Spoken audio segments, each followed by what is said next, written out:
এই যে দেখুন, আজকে এইগুলো পাতা আমাদের বাসাতেই ছিল, আমি অনেকগুলো বাড়িয়েছি, কেননা এগুলো তো এমনি উপকারী, আমরা থানকুনি পাতা বলি।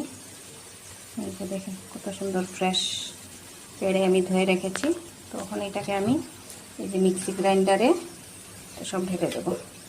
এতগুলো পাটা মানে পাটা পুতাতে পিষতে পারবো না, তাই।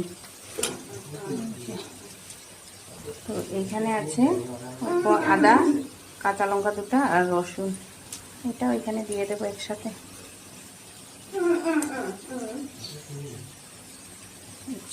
এটাকে আমি এখন লবণ দিয়ে সামান্য একটু জল দিয়ে এটাকে গ্রাইন্ড করে নেব। যে দেখেন গ্রাইন্ড করার পরে লেবু দিয়েছি, পুরো সবুজ হয়ে গেছে একদম। এটা শরীরের পক্ষে খুবই ভালো, গরম দিনে তো খাওয়া খুবই উপকারী। তো এই জন্য আজকে রৌদ্র অনেক দিয়েছে, তো ভাবলাম বানাই চাটনিটা।